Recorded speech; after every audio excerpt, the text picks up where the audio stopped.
अगर आपने अब तक हमारे चैनल को सब्सक्राइब नहीं किया तो प्लीज़ सब्सक्राइब करें और बेल आइकन को ज़रूर प्रेस करें।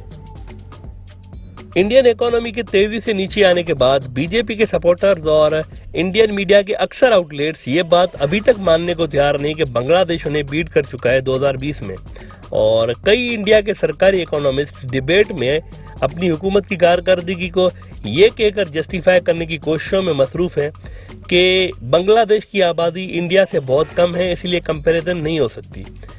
इस तरह के अहमकाना रीजंस पे क्या कमेंट पास की जाए? इस हिसाब से तो फिर इंडिया की जो कंपैरिजन है वो सिर्फ चीन से ही करनी चाहिए, क्योंकि दुनिया में सिर्फ चीन ही ऐसा मुल्क है जिसकी आबादी इंडिया के साथ मिलती जुलती है। तो फिर हर साल ये जो कंपैरिजन रिपोर्ट्स दुनिया की बड़ी बड़ी ऑर्गेनाइजेशंस बना रही होती हैं, ये तो फिर फजूल है अगर इंडियन इकोनॉमिस्ट की इन थ्योरीज को माना जाए। देखें, बात सारी नंबर्स की होती है। जीडीपी ग्रोथ के नंबर क्या कहते हैं ये बहुत आम होता है, और नंबर्स ये बता रहे हैं कि इंडियन इकोनॉमी मोदी साहब के आने के बाद एक ऐसे जहाज की तरह नीचे जा रही है जिसके इंजन में आग लगी हुई है। और वो यूं कि 2016 में इंडिया की जो जीडीपी ग्रोथ का रेट था ये 8.26% था। ये याद रखिएगा, 8.26% 2016 में था। इसके बाद 2017 में क्या हुआ? 2017 में 8.26 से जीडीपी गिर के 7.04% हो गई इंडिया की। इसके बाद 2018 आ गया।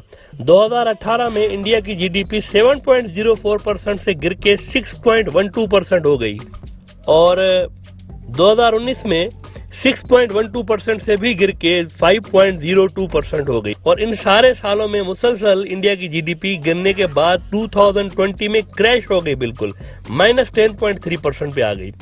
आप जरा अंदाजा लगाएं कि 8.26% वाली जीडीपी 2019 आते आते 5.02% तक गिर चुकी है। और अब आप सीक्वेंस जरा देखें कि किस सीक्वेंस से इंडिया की इकोनॉमी गिरी है। 2016 में 8.06%, 2017 में 7.04%, 2018 में 6.12%, 2019 में 5.02%। 8765 मुसलसल एक एक डिजिट की गिरावट तकरीबन हर साल आ रही है। और इस सारे अरसे में कोई जंग का माहौल भी नहीं था। ऐसा भी नहीं था कि कोई इंडिया की जंग चल रही थी। ये सिर्फ और सिर्फ इंडिया की जो हुकूमत थी उसकी गलत पॉलिसियां थी, जिसकी वजह से ये इकोनॉमी मुसलसल इस तरह से गिर रही थी। और मीडिया और लोग तब लगे हुए थे ट्रिपल तलाक, लव जहाद, मंदिर वहीं बनेगा जैसे मुद्दों में, और इकोनॉमी का पीछे से ये हाल हो रहा था। नतीजतन एंड रिजल्ट क्या निकला है? 2020 में एक बड़े धमाके की सूरत में 2020 में मोदी जी की इकोनॉमी -10.3% से धड़ाम हुई है। ये बात नोट करें कि जब 2019 गुजरा है, जब ये साल गुजरा 2019 का, और जब इंडिया 2020 में दाखिल हुआ है, तब राम मंदिर के जश्न और सीएए के जोश के साथ नए साल में इंडिया 5.02% की जीडीपी ग्रोथ लेकर दाखिल हुआ है। और मार्च आते आते 2020 का मार्च आते आते अभी कोरोना नहीं आया था, मार्च आते आते इंडिया की जीडीपी सिर्फ 3 महीने के अंदर 5.02% से भी गिर के 3.1% पे आ गई। यानी मार्च तक ये हाल हो चुका था। उसके बाद कोविड आ गया है और लॉकडाउन की वजह से ग्राफ तारीख के तेज तरीन रफ्तार के साथ गिरा है। इसके बावजूद इस कदर खराब परफॉर्मेंस को बीजेपी के समर्थक ये कहकर जस्टिफाई करने की कोशिश कर रहे हैं कि देखें ना, बांग्लादेश की आबादी हमसे कम है तो कंपैरिजन नहीं हो सकती। दूसरी तरफ बांग्लादेश की जीडीपी हर साल एक टेक ऑफ करने वाले जहाज की तरह मुसलसल बढ़ी है इन सारे सालों में। और वो यूं कि 2016 में बांग्लादेश की जीडीपी कितनी थी? 7.1%। 2017 में 7.1 से बढ़कर कितनी हो गई? 7.28%। 2018 में 7.28% से मजीद बढ़ के 7.86% हो गई। और 2019 आते आते ये 8.15% हो चुकी थी। यानी मुसलसल ग्राफ ऊपर जा रहा था। इन सारे सालों में कोई एक भी साल ऐसा नहीं गुजरा जब बांग्लादेश की जीडीपी में डिक्लाइन आया हो। और फिर जब कोविड आया तब भी 2020 में बांग्लादेश की जीडीपी उन चंद मुल्कों में से एक थी जिनका ग्राफ प्लस में था, यानी पॉजिटिव पे था, वरना तकरीबन सारी बड़ी इकोनॉमीज का जो ग्राफ था वो माइनस में था। तो ये वो कंपैरिजन है जिससे इंडियन मीडिया भाग रहा है।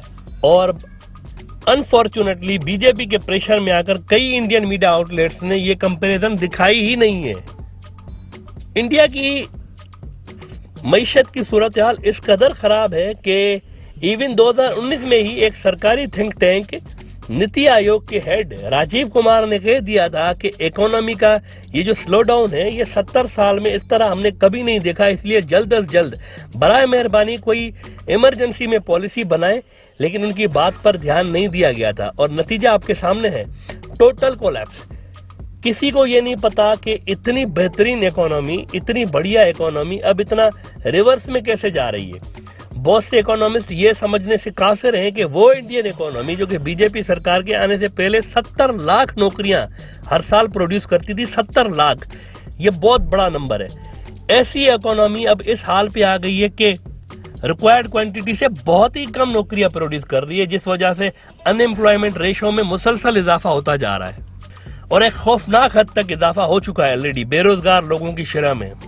यानी वो इंडियन इकोनॉमी जिसके लिए दावा किया जाता था कि ये दुनिया की सबसे तेजी से उभरती हुई इकोनॉमीज में से एक है, अब वो इस लिस्ट में नहीं आती। यानी अब इंडियन इकोनॉमी दुनिया की फास्टेस्ट ग्रोइंग इकोनॉमीज की लिस्ट में नहीं आती, बल्कि स्लो हो चुकी है इंतहाई ज्यादा।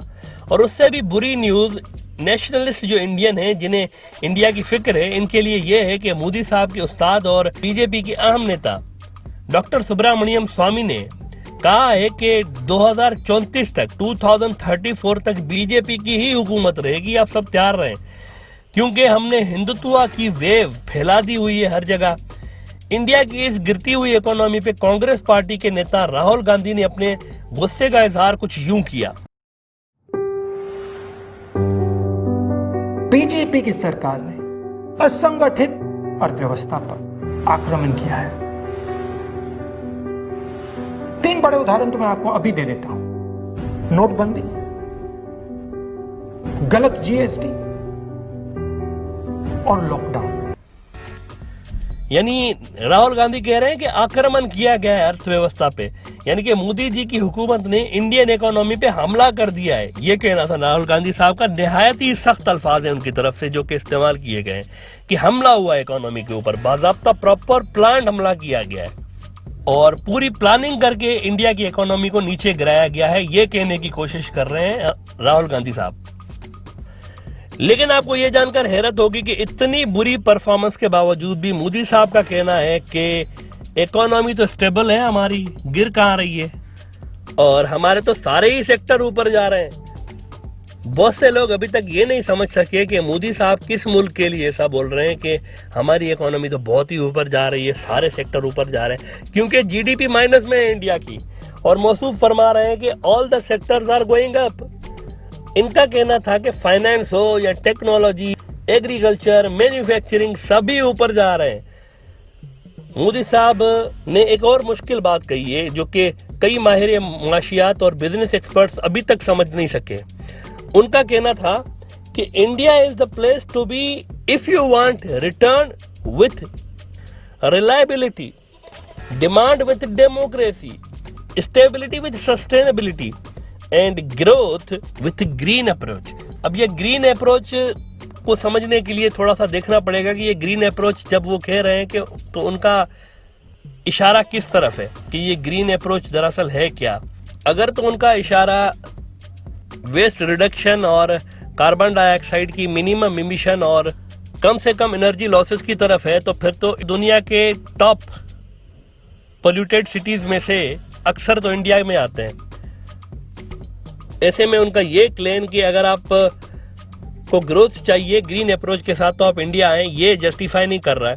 बहरहाल मोदी साहब का चूंकि फाइनेंस का बैकग्राउंड नहीं रहा और अगर आप उनकी एकेडमिक हिस्ट्री निकाल के देखें तो कोई काबिल जिक्र उनकी फाइनेंस के हवाले से क्वालिफिकेशंस नहीं रही, तो इसलिए बाज़ औक़ात वो कुछ ऐसी बातें कह देते हैं जिनको समझना थोड़ा सा मुश्किल होता है।